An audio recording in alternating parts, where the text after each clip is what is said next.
மயிலு வா போலாம். ஐயோ போகாதீங்கம்மா, என்ன தனியா விட்டுட்டு போகாதீங்கம்மா, என்ன சீக்கிரமா அவுத்து விட்டுருங்கம்மா. உன்னை அனுப்புனது யாருன்னு சொல்லு, அவுத்து விட்டுறேன். நாட்ராயன் முதலாளி தான் என்ன அனுப்புனாருமா. அவர் சொல்லிதான் நான் இதை செஞ்சேன்.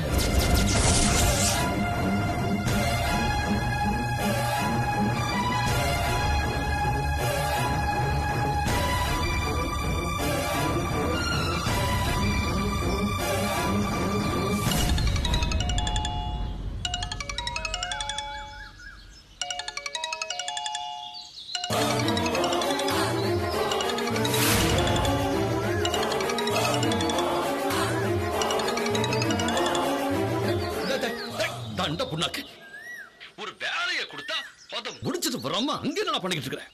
அவன் அடி வாங்கிட்டு படுத்து கிடக்குறான் முதலாளி.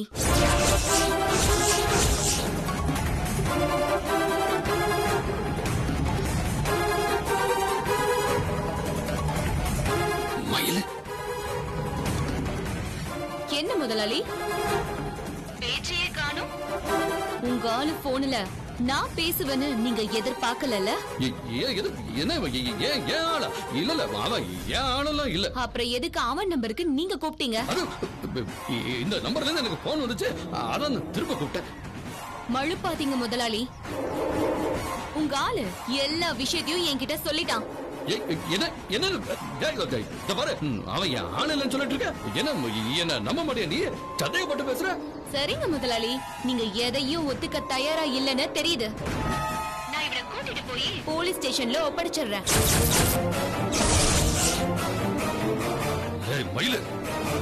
என்கிட்ட சொன்னத இவ அப்படியே அங்க வந்து சொல்லட்டும். உங்க போன் நம்பரையும் முதலாளின்னு பதிஞ்சு வச்சிருக்கான். போலீஸ் அதையும் பார்க்கட்டும். அதுக்கப்புறம் என்ன செய்யலான்னு அவங்களே முடிவு பண்ணட்டும். மிரட்டி பாக்குறியோ? நான் மிரட்டல முதலாளி, என்ன செய்ய போறேன்னு சொன்ன. நீங்க இங்க வரீங்களா இல்ல நான் ஸ்டேஷனுக்கு போகட்டுமா?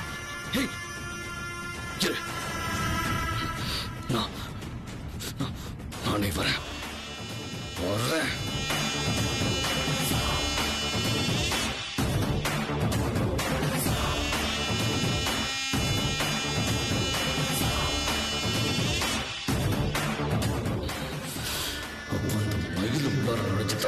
என் திட்டத்தை கெடுத்திருக்கிறான். ஆனா அவனுக்கு எப்படி இதெல்லாம் தெரியும்? அவன் எப்படி பிரகாச பிடிச்சு வச்சா? பரிகாரம் பண்ண போன இடத்துல தான் ஏதோ தப்பு நடந்திருக்கு. வர மயில வர.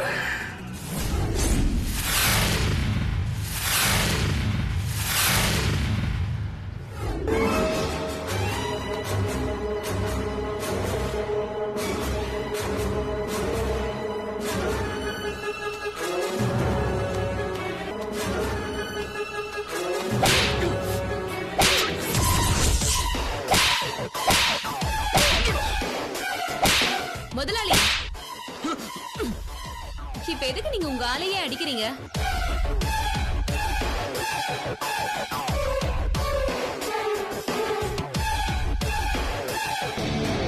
போட்டு கொடுத்துட்டான்னு கோவமா?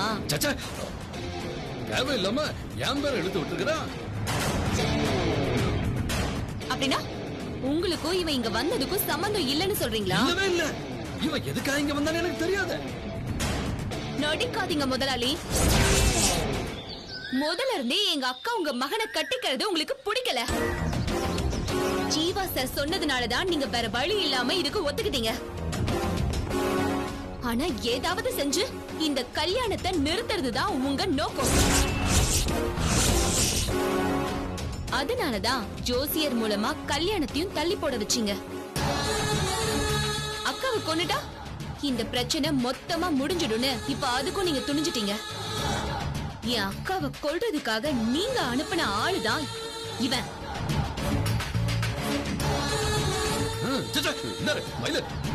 இவன் சொல்றதெல்லாம் கேட்டு அனாவசியமா என்ன சந்தேகப்படாத பாத்துக்க.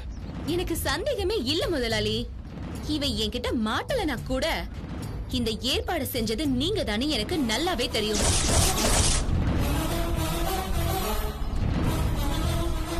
என் அக்காவை ஏத்துக்கிற மாதிரி நடிச்சு இன்னொரு பக்கம் அவங்கள கொல்றதுக்கு ஆள் அனுப்புறீங்களே, நீங்கெல்லாம் ஒரு பெரிய மனுஷனா? மனுஷன்னு சொல்லிக்கிறதுக்கு கூட உங்களுக்கெல்லாம் தகுதியே இல்ல. யாருக்கிட்ட பேசுறோன்னு ஞாபகம் இருக்கட்டும். அனாவசியமா வார்த்தைய கொட்டாத போத்துக்க. வெறும் வார்த்தையோட நிறுத்திக்கிறேன்னு சந்தோஷப்படுங்க முதலாளி. நீங்க செஞ்ச காரியத்துக்கு நான் நேரா ஸ்டேஷனுக்கு தான் போயிருக்கணும். பல சமயங்கள்ல நீங்க கொடுத்த கடனாலதான் எங்க வீட்ல அடுப்பு எரிஞ்சிருக்கு. அந்த ஒரே நன்றிக்காக தான் நான் உங்களை சும்மா விடுறேன். மயிலு, அது வேற இது வேற. மலரக்கா கொல்ல நினைச்சவங்கள எல்லாம் சும்மாவே விடக்கூடாது. நாம இப்பவே ஸ்டேஷனுக்கு போலாம். மத்ததெல்லாம் அப்புறம் பாத்துக்கலாம். வா. நீதான் இவளை ஏத்தி விட்டுக்கிட்டு இருக்கியா? இது எங்க குடும்ப விஷயம். தேவையில்லாம இதுல நீ தலையிட்ட கொன்றுவேன் உன்னைய. ஒரு உசுர கொல்லு வேண்டது உங்களுக்கு அவ்வளவு சாதாரணமா போயிடுச்சுல. உங்களை மாதிரி பணக்காரங்களுக்கு மத்தவங்க உசுர் மேல மதிப்பே இல்லையா?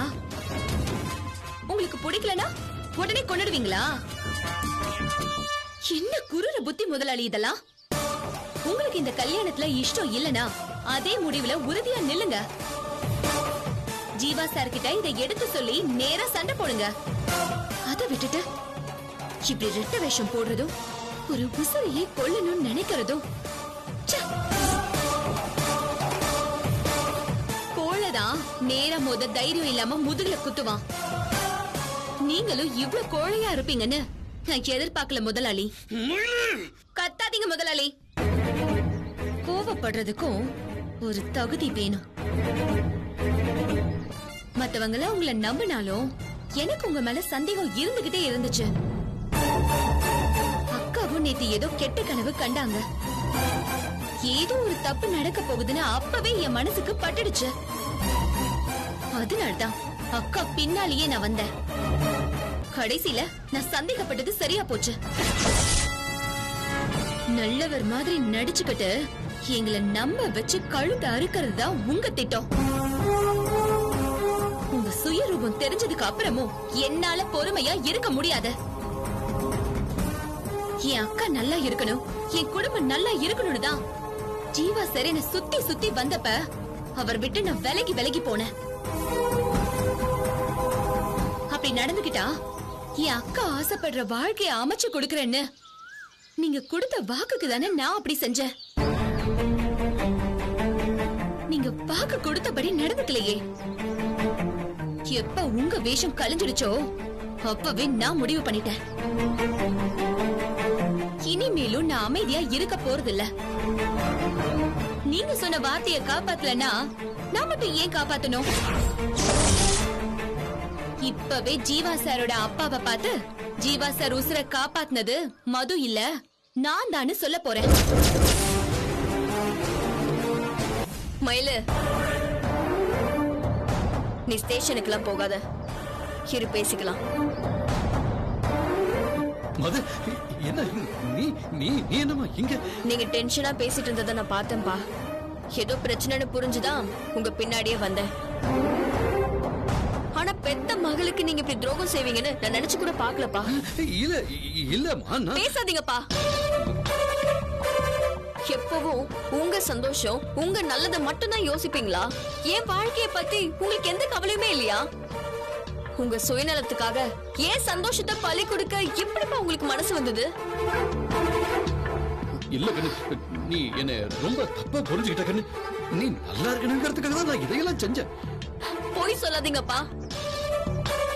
அண்ணன் சண்முக மாமாவோட பொண்ணை கட்டிக்கணும். அதுக்காக தானே மலரை கொலை பண்ண பாத்தீங்க. மலர் செத்துட்டா அதோட ஏன் வாழ்க்கை முடிஞ்சிரும்னு ஏப்பா உங்களுக்கு புரியல? அண்ணனுக்கும் மலருக்கும் கல்யாணம் நடக்கும்னு உத்தரவாதம் கொடுத்துதானே மயில நம்ம வழிக்கு கொண்டு வந்திருக்கோம். இப்போ மலரே இல்லன்னு ஆயிட்டா அவ யாருக்காகவும் தியாகம் பண்ண வேண்டிய அவசியமே இல்லையேப்பா. மாமாவை பார்த்து இவ எல்லா உண்மையும் சொல்லிட்டா மாமா இவ்வளவு தானே ஜீவாவுக்கு கட்டி வைப்பாரு. ஏன் வாழ்க்கை அப்புறம் என்னப்பா ஆகுறது? இதுக்கு பதிலா மலரோட சேர்த்து நீங்க என்னைய கொண்டுடலாமேப்பா. எம்மாடி, இந்த மாதிரிலாம் விட்டு பேசாதமா. நான் தான் என்னோட அவசர புத்தியால இதையும் யோசிக்காம இந்த கல்யாணம் நின்னா போதும்னு என்னமோ கிறுக்குத்தனமா தப்பு பண்ணிட்டமா.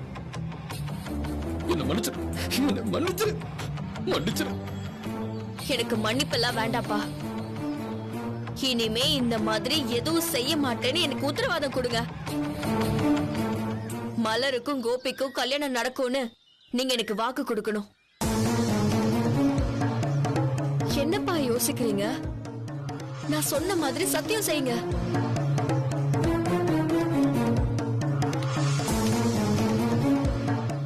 இனிமே இந்த மாதிரி எதுவும் நடக்காதுமா. மலரையை கோபிக்க கட்டி வைக்கிறேன். இது உன் மேல சத்தியம்.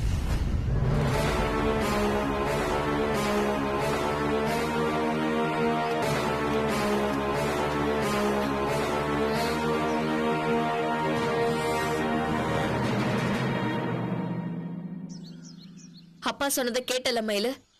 உங்க அப்பா சத்தியத்தை காப்பாத்துவாருன்னு என்ன உத்தரவாதம் இருக்கு? நிச்சயத்தப்போ நீயும் பொய் சத்தியம் செஞ்சவதானே. சத்தியம் விஷயத்துல உன்னையும் உன் குடும்பத்தையும் நம்பவே முடியாது. நீ கொஞ்ச நேரம் சும்மா இருக்கியா? நான் இவகிட்ட பேசிக்கிறேன். இங்க பாரு மயிலு, எனக்கு உங்க அக்கா வாழ்க்கையில அக்கறை இருக்குன்னு பொய் எல்லாம் சொல்ல மாட்டேன். ஜீவாவோட சேர்ந்து வாழ்றதுதான் என்னோட ஒரே ஆசை. அதுக்கு தடையா இருக்கிறது நீ மட்டும்தான். மலர் கல்யாணம் நடந்தாதான் உன்னை ஜீவா கிட்ட இருந்து பிரிக்க முடியும். அந்த சுயநலத்தோட தான் நான் இது எல்லாத்தையுமே செஞ்சுக்கிட்டு இருக்கேன். நீ எங்க அப்பாவை நம்பலனாலும் என்ன நம்பு. மலர் அக்காவுக்கும் கோபிக்கும் கல்யாணம் நடக்கிறது உன்னை விட எனக்கு ரொம்ப முக்கியம். யாரு தடுத்தாலும் நான் இதை நடத்தாம விட மாட்டேன். என் வார்த்தையை நம்பி இந்த பிரச்சனையை இதோடு விட்டுரு. ஜீவா அப்பா கிட்ட எதையுமே சொல்லாத. நீ என்ன நம்பாம ஜீவாவோட அப்பா கிட்ட எல்லா உண்மையும் சொல்லிட்டேன்னா நஷ்டம் எனக்கு மட்டும் இல்ல, உனக்கும் தான். என் கல்யாணம் நிக்கிற மாதிரி மலரோட கல்யாணமும் நிக்கும். அதுக்கப்புறம் அவளை யார் கட்டிப்பாங்க? ஒருவேளை உனக்கு ஜீவா கிடைச்சிருவாரு, ஆனா மலருக்கு அவளும் எங்க அண்ணனும் பம்பு செட்டு ரூமுக்குள்ள இருந்து வெளியே வந்தத ஊரே பார்த்தாங்க. அவங்களோட பழக்க வழக்கம் ஊருக்கே தெரியும். இந்த நிலைமையில எங்க அண்ணனை விட்டா வேற யாரும் அவளை கட்டிக்கவே மாட்டாங்க. உன் அக்காவோட வாழ்க்கை நல்லா இருக்கணும்னு நீ மனசார நினைச்சா இப்போ இருக்கிற மாதிரியே ஊமையா இருக்கிறது தான் நல்லது. இதுக்கு மேல நான் எதுவும் சொல்ல வேண்டியது இல்லைன்னு நினைக்கிறேன். எந்த பிரச்சனையும் பண்ணாம ஜீவாவை எனக்கு விட்டு கொடுத்துரு.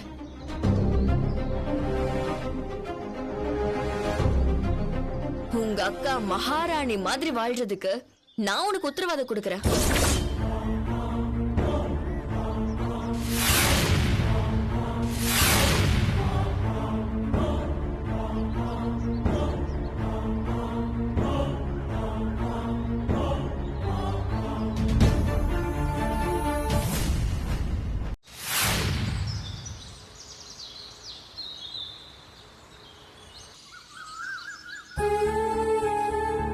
அக்கா, இந்த புடவை நல்லா இருக்குல்லக்கா? உன் கல்யாணத்துக்கு நான் இந்த புடவைய தான் கட்டிக்க போறேன். இது நான் எடுத்து வச்ச புடவை, நீ வேற புடவை கட்டிக்கோ. அவதான் சின்ன பொண்ணு, ஆசைப்பட்டு எடுத்துக்கிறா. விட்டு கொடுத்தாதான் என்னவா? எனக்கு மட்டும் நல்ல புடவை கட்டணும்னு ஆசை இருக்காதா? எப்ப பார்த்தாலும் அவ ஆசைக்கு விட்டு கொடுக்கணுமா? அவ மட்டும்தான் எச்சில பிறந்த கச்சாயமா? மயிலு,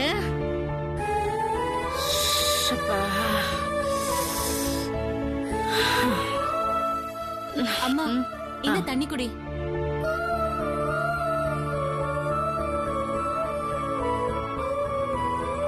இந்தா, இத சாமி கிட்ட வச்சு எடுத்துட்டு வாமா. சரிம்மா. ஏய், நான் வரும்போது வீட்டுக்குள்ள இருந்து சத்தம் இடி முழங்குச்சே, என்ன விஷயம்? ஒண்ணும் இல்லம்மா. ஏன் மறைக்கிற? நான் ஆசைப்பட்டு ஒரு புடவைய கல்யாணத்தன்னைக்கு கட்டிக்கலாம்னு எடுத்துக்க கூடாதாமா? அத மயிலு புடுங்குறா, அதுக்கு அக்கா வேற சப்போர்ட். இன்னும் என்னடி சின்ன பிள்ளைங்க மாதிரி சண்டை போட்டுக்கிட்டு ஒருத்தருக்கு ஒருத்தர் விட்டு கொடுத்தாதான் என்ன? மா பிரச்சனை எல்லாம் வேண்டாமா, இந்த புடவைய கையிலக்காவே எடுத்துக்கிட்டோம். குடு.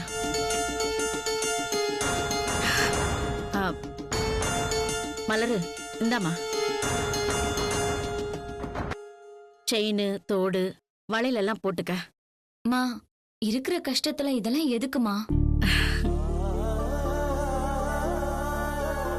இருக்கிற கம்மலும் செயினும் போதாதா? நீ போறது பெரிய இடம். அவங்க வசதிக்கு செய்ய முடியலனாலும் நம்ம கௌரவத்துக்கு நகை போட வேண்டாமா?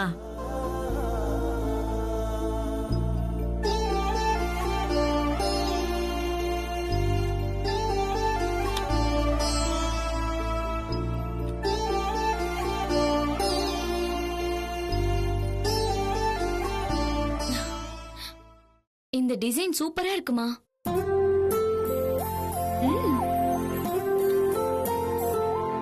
இந்த ஜிமிக்கி கம்மல நான் எடுத்துக்கவா?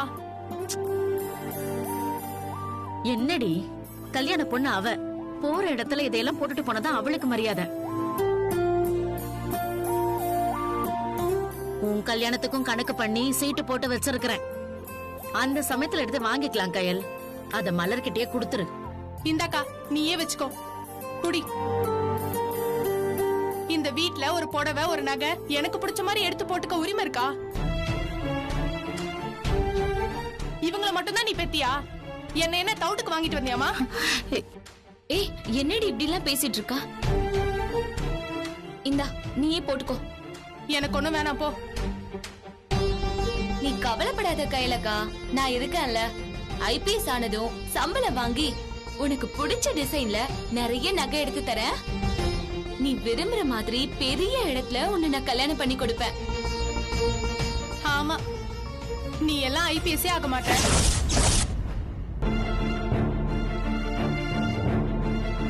ஆனா நான் கோடீஸ்வரி ஆயிடுவேன். வேணும்னா காக்கி கலர்ல யூனிஃபார்ம் போட்டுக்கிட்டு என் வீட்டுக்கு முன்னாடி செக்யூரிட்டியா வந்து நில்லு. ஏய் கயலு, என்னது இது? துக்கிரித்தனமா பேசுற? வாய் அடக்க மாட்டியா நீ?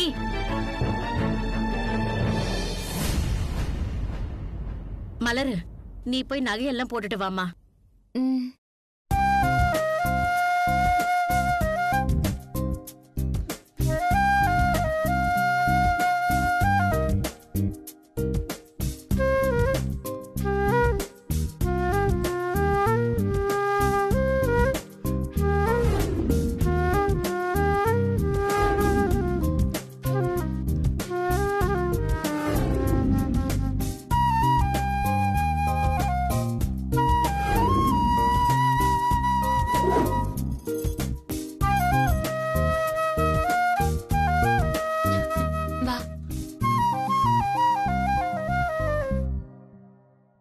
எப்படி இருக்குமா?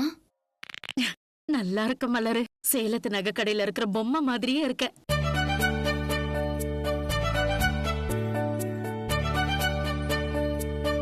மயில நீ சொல்லு.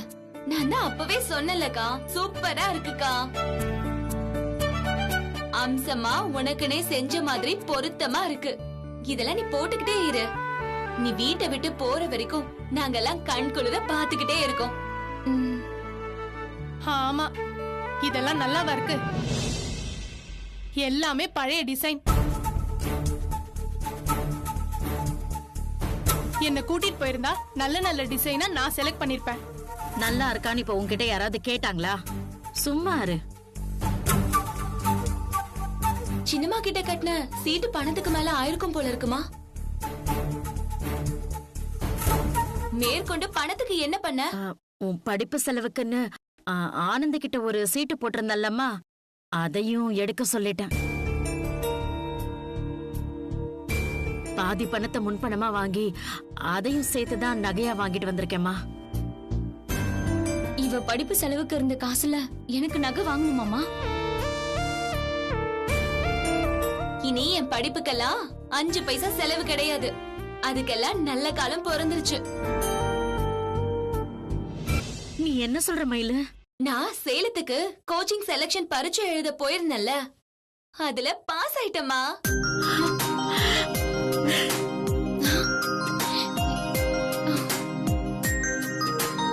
சேலம் மாவட்டத்திலேயே நான் மட்டும்தான் செலக்ட் ஆயிருக்கேன். ஒத்த பைசா செலவில்லாம ட்ரஸ்ட் சார்பில் எனக்கு கோச்சிங் கொடுத்து ஐபிஎஸ் எக்ஸாம் எழுத வச்சிருவாங்க. எனக்கு அப்பவே தெரியும் மயிலு, நீ ஒரு காலத்திலயும் எனக்கு பாரமா இருக்க மாட்ட. உன்னால எப்பவும் எங்களுக்கெல்லாம் பெருமைதான். அம்மா, ஆனா ஒரே ஒரு சிக்கல் தாமா. நாளைக்கே சேலம் கிளம்பணும். நாளைக்கு மலர் கல்யாணத்தை வச்சுக்கிட்டு நீ எப்படி சேலத்துக்கு போவ? இல்லம்மா, நாளைக்குள்ள கிளம்பினா போதும். நாளானைக்கு சேலத்துல இருக்கணும், அவ்வளவுதான். சரிம்மா, சேலத்துக்கு போற. ஆனா தனியா எப்படி சேலத்துக்கு போவ? துணைக்கு யாரும் இல்லாம. நான் வேணா யாரையாவது கேட்டு துணைக்கு அனுப்பட்டுமா? அதெல்லாம் வேண்டாமா, நான் பாத்துக்கிறேன். சதாசிவம் சார் எல்லாத்துக்கும் வழி சொல்றேன்னு சொல்லிருக்காரு. எனக்கு ஒரு பிரச்சனையும் இல்ல, நீ கவலைப்படாதம்மா. நாளைக்கு உன் கவனம் முழுக்க அக்கா கல்யாணத்துல தான் இருக்கணும். நானும் கல்யாணம் ஆகி போறேன். உடனே நீயும் சேலத்துக்கு போயிட்டா அம்மாவை யாரு பாத்துக்கிறது?